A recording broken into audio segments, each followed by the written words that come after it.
بتا دی جائے آپ نے رسول کی عزت کو کیا سمجھا ہے؟ یہ رسول کی عزت ہے اور بڑی ذمہ داری سے یہ بیان کر رہا ہوں، رسول کی عزت اللہ کی عزت ہے۔ جو رسول کی بے ادبی کر رہا ہے وہ عذاب خداوندی کو دعوت دے رہا ہے، جو رسول کی توہین کر رہا ہے وہ عذاب خداوندی کو دعوت دے رہا ہے۔ بخاری شریف کی حدیث قدسی ہے، من عاد لی ولیا فقد آذنتہ بالحرب، اللہ تعالیٰ فرماتا ہے جس نے میرے ولی سے دشمنی کی میں رب سے اعلان جنگ کرتا ہوں۔ اگر ولی کا دشمن اللہ کا دشمن ہے تو نبی کا دشمن اللہ کا دشمن ہوگا یا نہیں ہوگا؟ ولی کی شان زیادہ ہے یا نبی کی؟ ولی تو نوکر ہے نبی کے دروازے کا، ولایت کو جو کچھ ملا وہ نبوت کے صدقے ہی ملا۔ اگر ولی کی شان یہ ہے، اگر نوکر کی شان یہ ہے کہ اللہ فرماتا ہے کوئی ولی سے دشمنی کرے تو میں رب سے اعلان جنگ کرتا ہوں، تو جو نبی سے دشمنی کر رہا ہے وہ لعنت کا حقدار ہوگا یا نہیں ہوگا؟ عذاب خداوندی کا مستحق ہوگا یا نہیں ہوگا؟ یہ بات میں اس لیے کر رہا ہوں کہ وہ ہمارے حکمران نہیں ہو سکتے جو اللہ کے رسول کے گستاخ اور بے ادب ہو۔ جو حضور کا ہے وہ ہمارا ہے، جو حضور کا نہیں وہ ہمارا۔ یہ ملک تو وہ ہے جس میں صدر اتارے نا چیف جسٹس کو تو سارے وکیل سڑکوں پہ آ جاتی، عدالتوں کا بائیکاٹ، کچہریاں بند، سڑکوں پہ جلوس چیف جسٹس کی عزت کے لیے۔ میں یہ نہیں کہتا انہوں نے غلط کیا، ٹھیک کیا، چیف جسٹس کی عزت کے لیے تحریک چلائی، لڑے، چیف جسٹس کو واپس بٹھایا، چیف جسٹس بحال ہوا، وکیلوں نے بڑی تحریک چلائی، پر صبر حسین محفل میں بیٹھنے والوں ذرا دل تھام کے مجھے بتاؤ تو صحیح، چیف جسٹس کی عزت کی بات آئے تو وکیل سڑکوں پہ آ جائیں، اور رسول اللہ کی عزت کے خلاف گورنر بیان دے، وکیل چپ کر کے بیٹھے ہوئے ہیں۔ چودھری افتخار چیف جسٹس بڑی عزت رکھتا ہے، پر لاکھوں چودھری افتخار مدینہ منورہ کی راہوں پہ قربان کیے جا سکتے۔ جب رسول اللہ کی عزت کی بات آئی ہے تو اب کوئی وکیل کیوں نہیں بیان دیتا؟ اب عدالتوں کا بائیکاٹ کیوں نہیں کرتے؟ اب کیوں نہیں آن دی ریکارڈ اس بات کو اخبارات میں یا حکومت تک اس بات کو پہنچاتے کہ جو رسول اللہ کی توہین اور بے ادبی کر رہا ہے ہم اسے اپنا گورنر تسلیم نہیں کرتے یا اس کے خلاف بھی تحریک چلائیں گے؟ رسول اللہ کی عزت کو کیا سمجھ رکھے آپ نے؟ پر کوئی بولے یا نہ بولے، یہ صبر حسین سننے والے ضرور بولے۔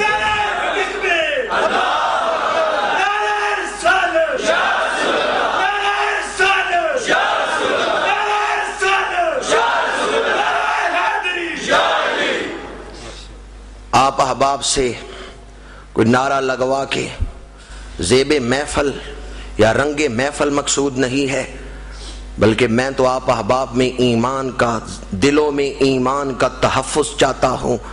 اگر کسی نے رسول کی عزت کو ہلکا جانا تو ایمان کا جنازہ نکل جائے۔ علماء بیٹھے ان سے پوچھیں کہ رسول کی عزت جو ہے، رسول کی حرمت جو ہے، اس کو شریعت میں کیا مقام حاصل ہے؟ اگر ذرہ برابر بغض رسول دل میں آ جائے ایمان کا جنازہ نکل جاتا ہے۔ آج اس صبر حسین کانفرنس میں ہم عزم کرتے ہیں کہ رسول کی حرمت کی حفاظت کریں گے۔ آج اس صبر حسین کانفرنس میں ہم ارادہ کرتے ہیں، عہد کرتے ہیں، وعدہ کرتے ہیں کہ ہمارے ماحول میں جہاں تک ہمارا دائرہ اثر ہے کوئی رسول کی بے ادبی نہیں کرے گا۔ اپنے گھروں میں ایسا ماحول پیدا کریں جس سے رسول کا ادب نظر آئے۔ اپنے گھروں میں گنبد خضرا کی تصویر لگائیں تو ادب والی جگہ پہ لگائیں، چارپائی کے پیروں کی طرف نہ لگا دیں۔ کہیں اخبار میں گنبد خضرا کی تصویر دیکھیں یا نعت شریف یا آیت تو اخبار کے ان صفوں کا بھی ادب کریں، انہیں بھی زمین پہ نہ گرائیں۔ مصلوں پہ گنبد خضرا کی یا کعبہ شریف کی تصویر ہو تو ان مصلوں کو محفلوں میں نہ بچھائیں، پیر نہ رکھیں ان مصلوں کے اوپر، ان کا بھی ادب کریں۔ صبر حسین کانفرنس میں عزم تحفظ ناموس رسالت ہم نے کیا ہے۔ اللہ تعالی ہمیں وفا کی توفیق عطا فرمائے۔ کل اور پرسوں 2 دن جو آ رہے ہیں، روزہ رکھنا سنت رسول ہے۔ آپ کو یاد دلا رہا ہوں، ورنہ اکثر لوگوں نے تو نیت کی ہوگی کہ کل روزہ رکھیں گے، تو کوشش کریں، چھوٹے دن ہیں، کوئی بڑے دن تو ہے نہیں، کہ کل اور پرسوں 2 دن روزہ رکھیں۔ نوحے پڑھنا، نوحے سننا، بے صبری کا اظہار کرنا، یہ سارے کام حرام ہیں، ممنوع ہیں، اس لیے اپنے گھروں کو بھی ان کی نحوست سے بچائیں۔ صبر یہ شیوائے قافلہ حسینی ہے، تو امام کی یاد بھی اس انداز میں منائیں جس انداز میں شریعت اجازت دیتی ہے۔ کل بھی شام اپنے گھروں میں ختم دلائیں امام حسین کا، پرسوں شام بھی اپنے گھروں میں ختم دلائیں تمام شہدائے کربلا کا۔ قرآن خوانی کریں، درود شریف پڑھیں، صدقہ و خیرات کریں، اس کا ثواب امام عالی مقام کی بارگاہ میں پہنچائیں۔ اس انداز میں امام کی یاد منائیں۔ اللہ تعالیٰ شریعت کی حد میں رہ کے شہدائے کربلا کو خراج تحسین پیش کرنے کی توفیق عطا فرمائے۔ وما علینا الا محرم الحرام کے حوالے سے بعض لوگ یہ بات کرتے ہیں کہ یہ 100 کے دن اور یہ 2-3 دن جو ہے یہ نہانا، غسل کرنا، کپڑے پہننے سے والے سے شریعت مطہرہ نے کسی بھی آدمی کے وصال کے بعد 3 دن کا جو سوگ ہے نا اسے بیان کیا ہے، اس لیے وہ جو تعزیت ہے وہ 3 دن تک ہی ہوتی ہے۔ اس کے بعد جو ہے وہ سوگ کے احکام، جسے ہم سوگ کہتے ہیں یا اس کے احکامات یا تعزیت کہتے ہیں، وہ نہیں ہے۔ ہاں اگر کوئی امام علی مقام کی شہادت سنتا ہے یا شہادت بیان کرتا ہے، امام کی محبت میں اس کی آنکھوں سے آنسو نکل آتے ہیں، تو یہ ممنوع نہیں ہے، یہ تو امام کے ساتھ محبت ہے۔ سوگ ایک اور چیز ہے، اور یہ اظہار محبت جو ہے یہ ایک اور چیز ہے۔ اللہ کے رسول صلی اللہ علیہ وآلہ وسلم حدیبیہ سے واپسی پہ اپنی والدہ مخدومہ کائنات حضرت سیدہ آمنہ رضی اللہ تعالیٰ عنہا کے مزار پہ تشریف لے گئے، تو والدہ کے مزار مبارک کے قریب بیٹھ کے حضور روتے رہے، اور اتنا روئے ہیں کہ صحابہ فرماتے ہیں ہم نے کبھی حضور کو اتنا روتے ہوئے نہیں دیکھا۔ تو یہ سوگ کا رونا تو نہیں تھا، یہ تو محبت کا رونا تھا، کہ ذکر کر رہے ہیں والدہ کا اور بیان کر رہے ہیں کیسے میری والدہ کا وصال ہوا۔ مسلم شریف کے الفاظ ہیں بکا و اب کا من حولہ، حضور خود بھی رو رہے تھے اور جو ارد گرد تھے انہیں بھی رلا رہے تھے۔ بکا و اب کا، رو بھی رہے تھے اور رلا بھی رہے تھے، یعنی حضور کو روتا ہوا دیکھ کے صحابہ بھی رونے لگ گئے۔ تو یہ جو رونا تھا یہ سوگ کا تو نہیں تھا، یہ تو محبت کا تھا، کہ ذکر جس کا کیا جا رہا ہے ان سے قلبی تعلق ہے، تو آنکھوں میں آنسو آ گئے۔ اور جب شہادت حسین کو حضور نے بیان کیا ہے تو حضور کی آنکھوں میں آنسو تھے۔ حضرت ام سلمہ والی جو روایت ہے اس میں بھی ہے کہ حضور علیہ الصلاۃ والسلام نے جب بیان کیا کہ جبریل میرے پاس آئے ہیں اور آپ نے مجھے اس زمین کی مٹی بھی لا کے دی ہے جہاں میرا نواسہ شہید ہوگا، تو حضور کی آنکھوں سے آنسو نکل رہے تھے۔ اس لیے ہم ان آنسوؤں کا، اس رونے کا، اس سے تو منع نہیں کرتے، لیکن اس رونے میں جو بھی بے صبری کا اظہار ہو کہ کوئی بین کرے یا منہ پیٹے یا سینہ پیٹے، یہ بے صبری کا اظہار ہے، یا لفظ ایسے بولے جو جن لفظوں میں شکوہ ہے یا بے صبری ہے، تو وہ سارے قابل گرفت ہوں گے۔ لیکن اگر وارفتگی محبت میں آنسو نکل آئیں تو صرف آنسو نکلنا یہ سوگ نہیں ہے، اس پر پابندی نہیں ہے، اس سے منع نہیں کیا جائے گا۔ سوگ جو آپ نے سوال کیا ہے کہ غسل نہیں کریں گے، بال نہیں سنواریں گے، یہ سوگ شریعت مطہرہ میں نہیں ہے۔ اس کے علاوہ کس؟ اس کے علاوہ کچھ لوگ کہتے ہیں کہ نئے کپڑے ان دنوں میں پہننا، محرم الحرام کے دن غسل کرنا، اس کی کوئی دلیل شرعی نہیں ہے کہ جس سے یہ کہا جائے کہ ایسا کرنا ضروری ہے، اس طرح کریں، یا اس طرح جو ہے وہ کرنے کا ہمیں شریعت مطہرہ نے حکم دیا ہے۔ کوئی غسل بھی کر سکتا ہے، کپڑے بھی پہن سکتا ہے، بلکہ کوشش کریں کہ کپڑے وہ پہنیں جن میں رافضیوں کے ساتھ مشابہت نہ ہو۔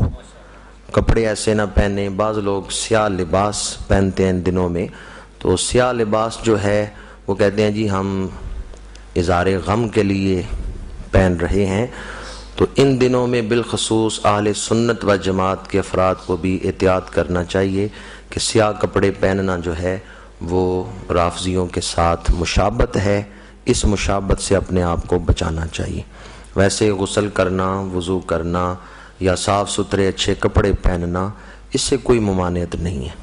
یہ شریعت، آپ کوئی محفل سے جاتے ہیں امام عالی مقام کی، تو آپ اس میں اچھے کپڑے پہن کے خوشبو لگا کے شامل ہو سکتے ہیں۔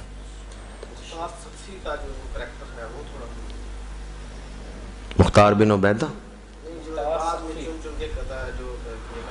جی مختار بن عبیدہ اس کا نام تھا، جسے مختار سقفی کہا جاتا ہے۔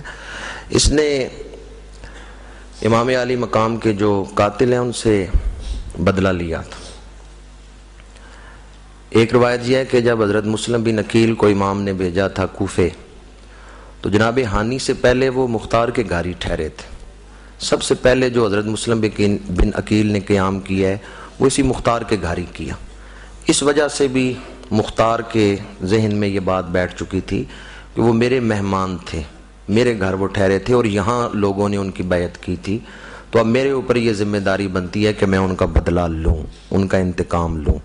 اس میں کوئی دینی جذبہ پیش نظر نہیں تھا، بلکہ یہی پیش نظر تھا کہ لوگ کہیں گے کہ اس کے مہمان کو ظلم کا شکار کیا گیا اور اس نے بدلہ نہیں لیا۔ اس نے ایک لشکر تیار کیا ہے اور اس نے تمام قاتلین قافلہ حسینی کو کیفر کردار تک پہنچایا ہے۔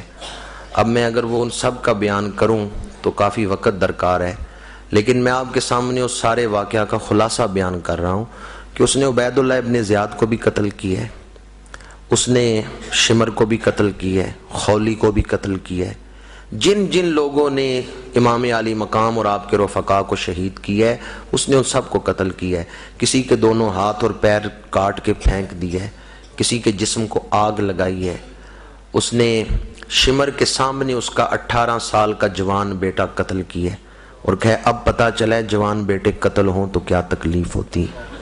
یہ سارے کام اس نے کیے ہیں، لیکن چونکہ اس کے اندر ایک خواہش نفس پائی جاتی تھی، اور جب اس نے انتقام اور بدلہ لیا تو وہ خواہش نفس بڑھ گئی، اور اتنی بڑھ گئی کہ اس نے پھر خود ہی نبوت کا دعویٰ کر دیا۔ یہ جب اس نے پہلے کام بڑا اچھا کیا ہے کہ اس نے قاتلوں کو کیفر کردار تک پہنچایا ہے، امام حسین سے اور قافلہ حسینی سے محبت کا اظہار کیا ہے، لیکن جب اس نے دعوی نبوت کیا ہے تو اس کی پچھلی زندگی کے ساری نیکیاں ضائع اور برباد ہو گئی۔ چونکہ حضور اللہ کے آخری نبی ہیں، آپ کے بعد کوئی بحیثیت نبی دنیا میں نہیں آ سکتا، اس لیے مختار کی وہ ساری جو تحریک تھی دینی اعتبار سے ساری ضائع ہوگی، ساری برباد ہوگی۔ پھر حضرت عبداللہ بن زبیر نے ایک لشکر بھیجا جس نے مختار کے ساتھ مقابلہ کیا ہے، اور پھر وہ مختار قتل ہو گیا ہے۔ اس کی موت جو ہے وہ بری ہوئی ہے، کفر پہ ہوئی ہے، اس نے عقیدہ ختم نبوت کا انکار کر دیا ہے۔ اور مختار کے ساتھ صحابہ کرام کا اس انداز میں، حضرت عبداللہ بن زبیر کا اس انداز میں اپنا لشکر بھیجنا، یہ اس بات کی دلیل ہے کہ عقیدہ ختم نبوت جو ہے وہ ضروریات دین میں سے ہے۔ یزید نے نواسے کے ساتھ دشمنی کی ہے، اس لیے ہم یزید سے دشمنی رکھتے ہیں، یزید کو اچھا نہیں سمجھتے کہ اس نے نواسے سے دشمنی کی ہے۔ پر جو حضور کے بعد کسی اور کو نبی مان رہا ہے وہ نواسے کے ساتھ ساتھ نانا سے دشمنی کر رہا ہے۔ جس نے نواسے سے ان کا حق چھینا ہے وہ تو یزید بن گیا ہے، تو جو نانا سے ختم نبوت کی چادر اتارے۔ مختار نے ایک طرف تو قاتلین حسین سے بدلہ لیا ہے اور دوسری طرف وہ حضور کی شان کو گھٹانے میں مصروف ہو گیا کہ وہ آخری نبی نہیں ہے اور ان کے بعد نبی آ سکتا ہے۔ اس نے حضور کی شان کو گھٹایا ہے اور عقیدہ ختم نبوت کو ختم کرنا چاہا ہے، جبکہ عقیدہ ختم نبوت ضروریات دین میں سے ہے۔ جو حضور کو صرف نبی مانے وہ مسلمان نہیں، مسلمان وہ ہے جو حضور کو آخری نبی مانتا۔